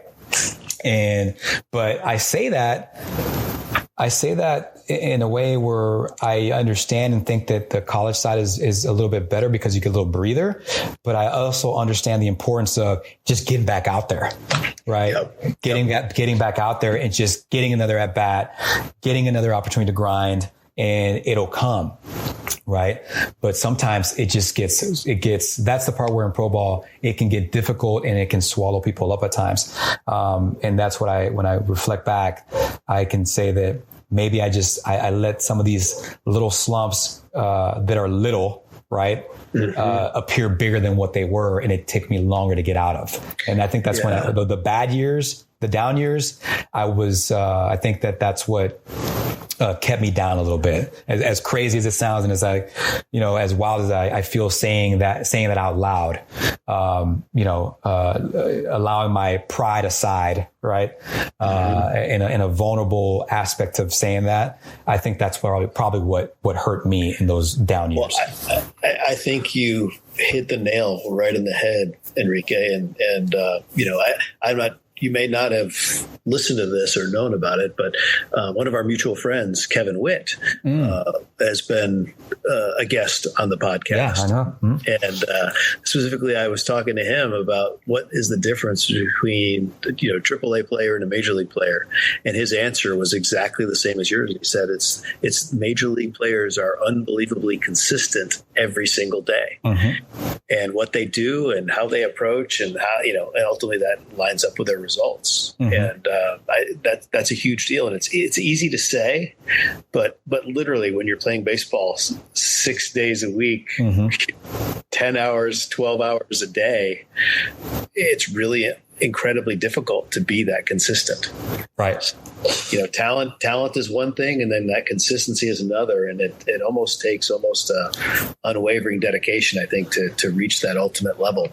Not only dedication, but the mental toughness, the mental fortitude then that's why I keep saying, that's why in the very beginning I talk about Papacheo's mental strength and his mental belief in his ability is without a doubt one of the most impressive things ever. Like he could be 0 for 30 and his mentality is, it's a matter of time.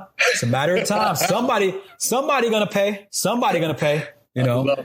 And even if he's down, he's not letting anybody know.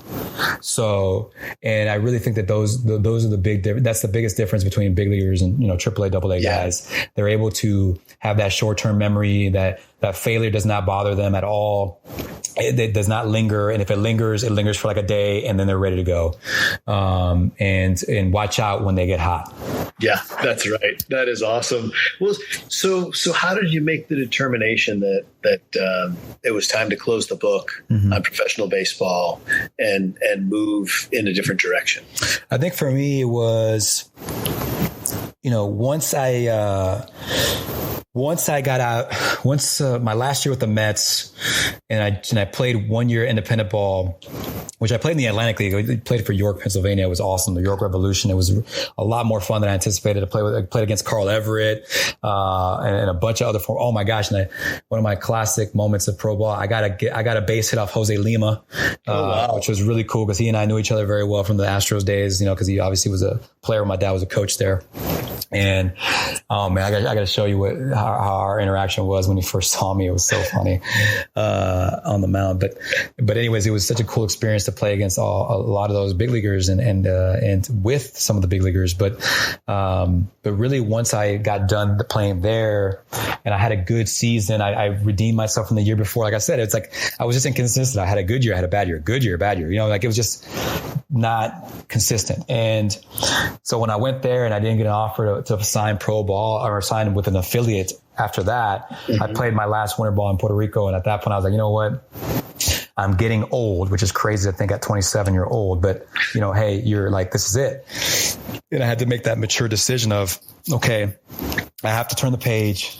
I'm still young enough to do something great in my life and be good at something else and use these skills and life experiences to another industry, another business. And therefore I was like, you know what? I just got to embrace these last month in Puerto Rico and start planning my exit strategy. Very, very mature outlook, right? You've got in the business world, they call it emotional intelligence. And it in order to make that decision at 27, your emotional intelligence had to be off the charts. So that's pretty awesome. To just think about who you were at 27 years old. And, where I want to go now with this conversation is you've exited pro ball and you've got all this baseball knowledge and now today you spend a significant portion of your time with CRUZ Baseball, which you own and founded. And thinking in that conversation, how did that come about? What is CRUZ Baseball? How did you start it? Tell us what's going on there. So basically it was, after I was done playing and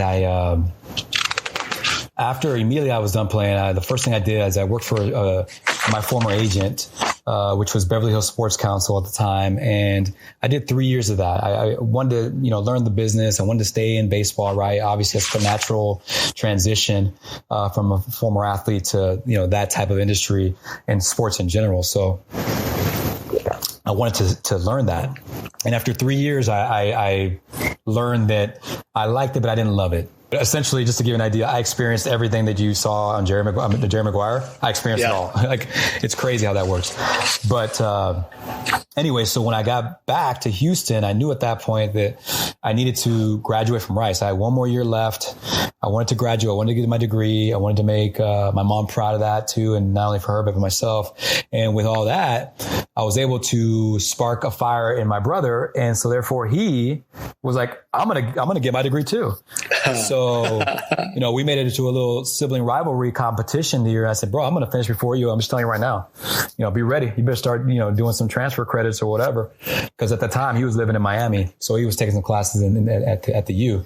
Yeah. But so anyways, in 2012, I moved back to Houston, and I think in 2013 or something like that, he moved back as well. And ultimately, we graduated on the same day together on Mother's Day in 2013. So my mom got a 2-for-1 special, seeing both of her boys graduate and walk and get their degrees from Rice. That is awesome. Yeah, which was really cool story. But just so you know, Bronny, I still won that because I got my diploma first, because we went through the college system. So Baker alphabetically was before, Lovett with an L. So so I won that. And that is so good. And kudos to you and your brother for finishing your degree, right? That's not an easy thing to go back and get back into that grind, but you wanted it. And to have a Rice University degree is priceless. And Bronny, but what's so funny, man? When I was there in the class, I was so old school. I had a pen and pad. Everybody had their laptops out, and half the people were on Facebook, in the background. But but they were multitasking, of course. But and it was so funny because I had such a different perspective after being out for 10 years at that point, right? So I just remember always asking questions, raising my hand. And I remember one time the professor said, they made a reference to something and said, who knows what such and such is? And I was about to start raising my hand, and she looked right at me and said, other than you. Oh, that is good. So I was just like, but it was cool. It was cool to go back to Rice as an adult, as a real adult with life experience, to really take advantage of that education. But ultimately, long story short, right, I just wanted to, I had a passion. I wanted to teach kids. I wanted to let them know what baseball was like. And I wanted to prepare them for high school. That was the biggest mission. It still is the mission for CRUZ Baseball, and why I started it. It was to prepare kids for high school baseball and let them stand out for their high school coaches, and it was, and for me, it was, I remember at Rice, I had an opportunity to speak and interview Coach Herm Edwards, who I really think is an amazing leader and speaks so well. And I think he motivates young men very well. So it was very cool to kind of pick his brain. And he said something to me very, very important, and still true to this day. He said, Enrique, I just want you to know, man, as a coach, you're not going to reach everybody. You're not, you can lead them to water. It's their decision to drink or not, and I was like, man, and I understood that immediately, because it's so true. I could give you 110% of me and help you and teach you what I've learned through my, throughout my life. And whether you want to apply it or not is on you. So, and a lot of the kids, thankfully, especially in the early days, they took that and they ran with it. And so, a lot of our guys, thankfully, especially the first few years, we had a really good crop of kids come through there. A lot of them played college ball or D2, right? And what year did you start? What did you start the program? Fall of 2012 or 2013. I think it was fall of 2013. So, we're about 10 years in, 10 plus years. But really, I think I had one group that was, I want to say it was 2017 or so, or 16. That group was one of the best groups I ever had the privilege of coaching. And one of the best players in that group, if not the best player, it was a kid named Tristan Russell. And he's actually playing for the state title this weekend, I want to say. For Cy Woods, and he is now going to be playing at U of H next spring. So it's pretty cool to see the development of a player like that, and to know that you had a little bit of an impact in his development, especially because he became a switch hitter because we worked at it. And he was like literally 12 years old at that time. Arguably one of the best players, if not the best player that's ever gone through our program. So he's actually playing for the state title this weekend, I believe. And I'm just super proud of him. And it's just really cool to see, that's just an example of, you feeling that, what you have done the last 10 plus years has had an impact, right, on people and players' careers. I mean, don't get it twisted though. I was a small piece of that puzzle with Tristan, and it's really cool to see that he started switch hitting with us when he was 12. So, and he's still switching to this day. So I'm really proud of that. And I'm proud of all the hard work that he's put into it, and that he's continued to thrive with that. So I'm proud of him. He's put in all the hard work. Trust me, he's one of the hardest workers I've ever had and I've ever seen. So kudos to him, and much luck this weekend. Yeah. What age group players come through your program? So the youngest we've ever had was a 9U group that now is actually graduating at 14. The majority of those guys, they're still with us, are ending the program, because we only go as far as 14. We don't do any high school programs and whatnot, which has come up several times. People always ask us and want us to do that, but it's like we're spread too thin. And, in the summertime, our coaches and everybody likes to just kind of take a little breather and then get ready for the fall. Absolutely. That's great. If people are interested in looking for a program, where could they learn more about CRUZ Baseball and get involved? Yeah, they can just go to cruzbaseball.com, and that's where our information is at. They can also follow us on social, right? And on Twitter. So just look up CRUZ Baseball. And that's where you can find our information, and they can reach out through direct message there, or they can just send an email. Okay, that's really cool. Thank you for sharing that. And I know it's a great program, teaching fundamentals, teaching kids to play the right way, which ultimately gives them a leg up when they do try and, make a summer ball team or a high school team. So you learn the right way. It makes it a lot easier. No, absolutely. You just want to make an impression when you get in there as a freshman, and let that coach know that you're a player, and that, you're someone that's coachable, and someone that, is never standing still on the baseball field, right? Is always moving, is not watching the game. He's playing the game.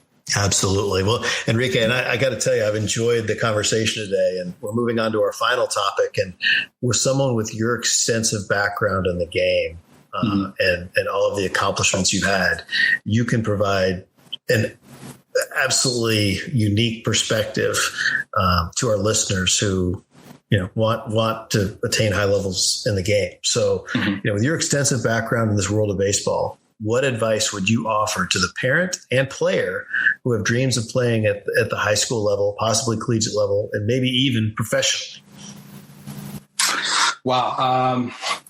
I think the biggest thing that I would say is, especially for someone that's in high school, I like guys to, they have their big goals and their big dreams, right? Have those, but really just focus on these mini goals, right? Focus on, hey, I want to, let's just make it as basic as, I want to make my high school team, right? Boom. You make your high school team. After that, I want to be all district, right? And I'm saying all of this, right, in the sense of there's a lot of work that's done in between, right? But in order to be all district, what kind of work are you doing, right? What is going to help you achieve that goal? So you got to go with the, how do I achieve that, right? Think of the how-to of it all. So start looking into coaches, start looking into some strength coaches, start looking at speed, agility, looking to become a better athlete, a better ball player, and allow yourself those things to come into play, right? So there's just so much information nowadays that you can do a little bit of research and figure out some steps that will help you get to that next level, right? And then from all district, how do I become all state? How do I help my team win a state championship, right? Things like that. Yeah. So, and I say those mini goals because if you accomplish those mini goals will be the foundation to help you for your bigger goal, which is a Division I, a professional baseball, and on down the line. So if you're doing those little things, they will add up and become, it'll open up the doors to, all kinds of opportunities and dreams. And sometimes the dreams and thoughts that you were expecting don't happen, but they lead you to something else that is either more beneficial or better suited for you, or just something that is just more along the line of what is needed for you. And it turns out to be better. So I just simply think, it's like I said, mini goals, lay a foundation. It was almost like saying 1% better every day, Yeah. No, I love it. That makes complete sense. And, make your weaknesses strengths, right? If you're doing the same thing everybody else is doing, it may not be the best thing for you, right? And that's what you're saying is identify your opportunities to improve, get really great at those things, and then separate yourself from the crowd through, achievements, recognition, all those kind of things, right? But not only that correctly? Yes, but not only that. And here's some of the icing and the cherries on top of that. It goes back to what my dad would tell me all the time. Hey, you're a baseball player, right? You're a baseball player and a good human being, right?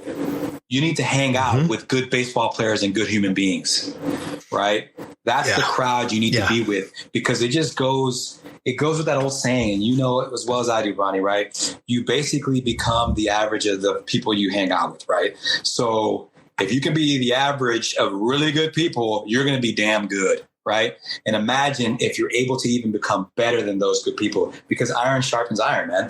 They're pushing you and you're pushing them. So that's the group of ball players and the group of people and the crowd that you want to be associated with, so that you can elevate yourself and gain ground on just, reaching heights that maybe you thought could be possible. But not only that, maybe reaching them quicker or maybe even exceeding those. It's a process. It's a long journey, but associating yourself with the right group and teammates is a game changer.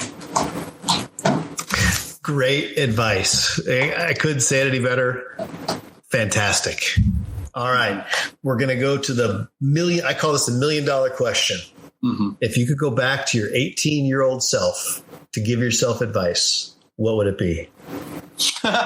Oh man, I would say 18-year-old self. So I guess a part of it would be, don't take everything so seriously, right? Stay focused on your goals and what you want to accomplish. Yes, but don't sweat the small stuff too badly. I like that. Learn from them and become better faster, and faster in the sense, because they're not going to dwell very long. You're going to be like, oh, that's where I messed up on. Okay, let me improve on this XYZ and learn from that. But also too, I think I would tell myself, only on the business side aspect, I would tell myself just different things of budgeting, learning different financial things, just becoming a little more financial literate as you move forward, right? Just things like that, and investments, and understanding the awesomeness of compounding interest and stuff like that. When you're 18, 21, man, that's the time, and you got no responsibilities. Your focus is baseball. But if you would just drop a little bucket of cash over here and man, watch that thing thrive, in like 10 years or more, right? You're right on. And honestly, the last thing I think, just because of that, I would tell myself to read more. I didn't read as much back then, at 18, because I was just so ingrained. I would read a ton of baseball stuff. Don't get me wrong. I would do all that kind of stuff there, but I would diversify that, right? And just learn that kind Enrique, of stuff. that is those are 5 solid bullets. 100%. And that's a beautiful thing, right? Perspective is 2020 vision for sure. All right.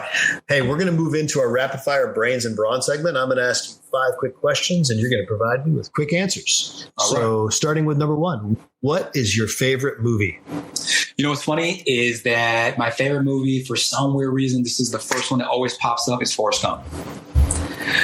I don't know why. I like it. That's a great one. I just think it's just so it's like the full package, man. You laugh, you cry, you get excited, you're rooting for them. It was at the time when it came out, it was very interesting that it had all these CGI kind of things that you never saw before. Yep. And just, Tom Hanks is just, an amazing actor and just amazing human being. Great choice. All right. What's your greatest accomplishment? 2 things. Number 1, I think my son being in this world is amazing. And I'm still TBD on that, because I got a lot of work to do with him and making sure that he is a solid human being too, right? And a great citizen to this country and to Houston, and to continue the CRUZ name. Maybe it's not in baseball, but to at least continue the CRUZ name and keep the reputation at a high level, right? life. That's my biggest thing. But my accomplishment of him being in this world is amazing. I love my son, and he's really the super, apple of my eye, or twinkle of my eye, whatever you want to say, the expression goes. But the greatest accomplishment in sports for me, I would say, is right up there with the national championship, is hitting back-to-back home runs in Puerto Rico with my brother. I mean, still to this day, that was a dream of mine, to play on the same team with my brother, and to accomplish that on consecutive pitches, mind you, was a dream come true. Crazy. Was a dream come true. And who hit the second one? Brian, let me tell you the story, man. Okay, so here's the deal. Okay, I'm batting 2-hole. Okay, and my brother's batting 3-hole. So that answers the question. But yep, I remember that I had 2 strikes. And I remember hearing my dad say, ponte ready, get ready, listo. And every time I would hear that, I have this ingrained thing, because I always remember Dad telling us that, in a sense, to look for fastball, be ready for the fastball, right? So yep. Sure enough, I was like, you know what? I heard that, and I was like, you know what? He's right. Be ready for the fastball. So I got a fastball, and I went deep. It was a fastball middle in. I just got it. It just kept my hands just inside, and I just kept it fair down the line, home run, right? And I'm jogging around the bases. Mind you, my uncle's the first base coach, so I high-five him. I get around the bases. I high-five my brother, right? And I looked at him, and I just gave him a look, because the year before, the same scenario happened. And I looked at him, and I told him, don't be scared. And I walked off, right? But this time, I didn't say anything. I just gave him a look, because I didn't want to put a little extra something, because, he just missed the pitch, the pitch the year before from going deep. So anyways, I get to the dugout, high-five my pops, which is awesome. And here's the full circle coolness about the story. My nephew, Trey, who's in Double-A with the Tigers, was the bat boy. So how cool was that? Oh, wow. Yes. So I'm doing that. I'm getting my drink of water, my sip of water. And before I can even finish my first gulp, I hear, pow! And everybody's getting up on the dugout. And sure enough, he went way back and hit the first pitch out. And there you go. So back-to-back homers, and it was awesome. And to this day, man, it's still one of my most favorite moments, accomplishments, and to have it there. And to be a fan of Ferris is pretty cool. That's special, man. That is special. Wow. All right. Well, hey, what is a goal that you're still chasing? Oh man, I think I'm chasing what a lot of guys and a lot of men and people in general are still chasing, and probably will continue to chase. I don't know, just freedom, more freedom, more, especially now that I have my son, being able to balance all that out, just to be present more with my child, right? Even though he's still young, but just being more present in life in general. I think if the pandemic taught me anything, was that, man, life is short, and that we are here and out real quick, and therefore you have to maximize the time that you're with friends and family as much as possible. So that really, so chasing that type of freedom and that ability to really just balance it all correctly is what I'm still chasing. And ultimately just, being as best a role model for my son, but also the best version of myself.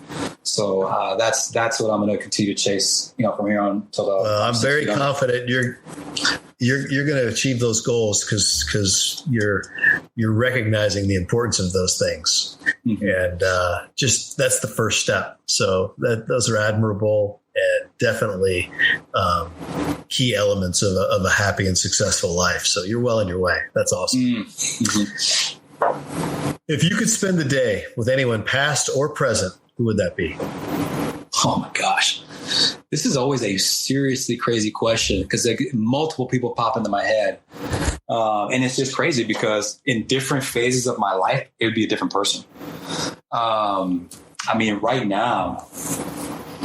Right now, honestly, I think in this phase of my life,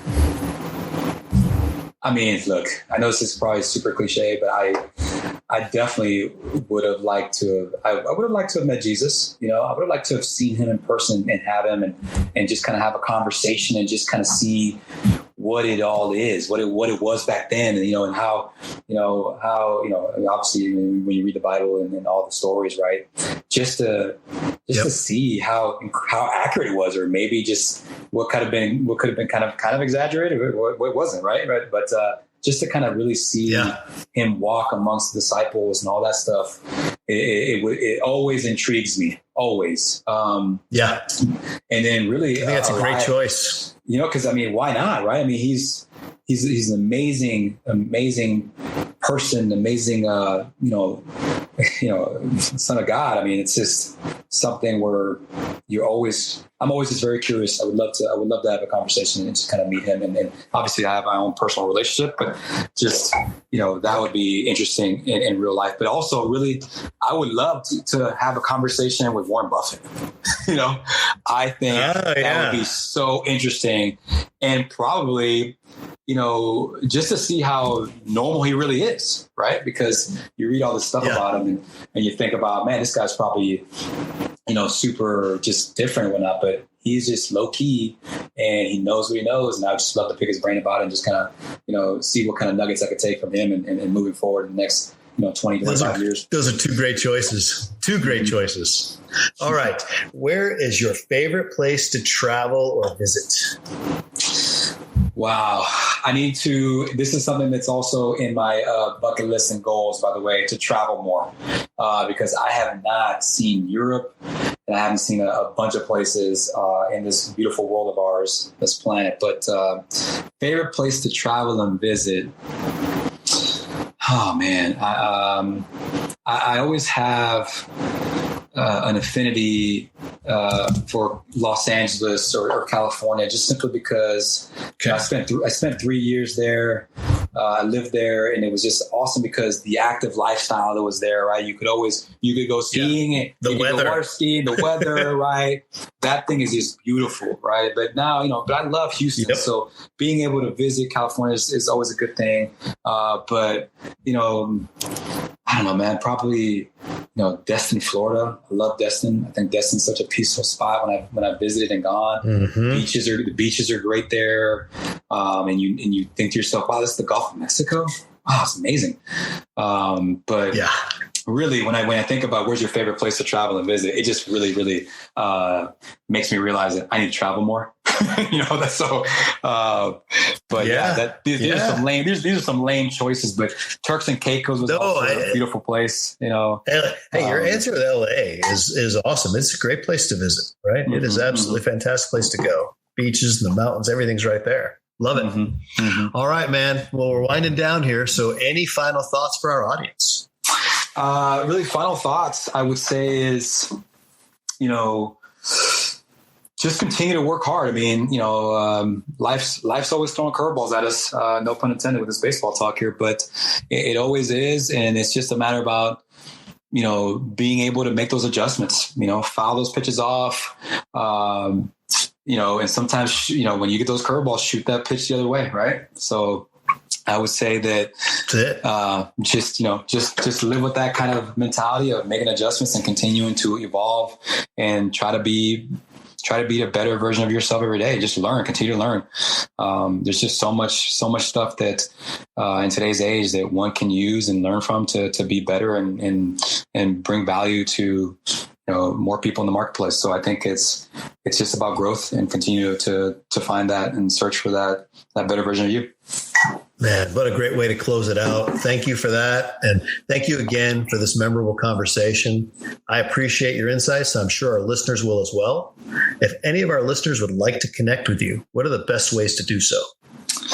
They can just hit me up on my social, basically everything from Twitter to Instagram, Facebook. I'm basically cruising 13 on almost all of them. So, they can find me there, and just, if you're looking for positivity and good people, then come check it out. If you're negative and toxic, please don't follow me or don't search me.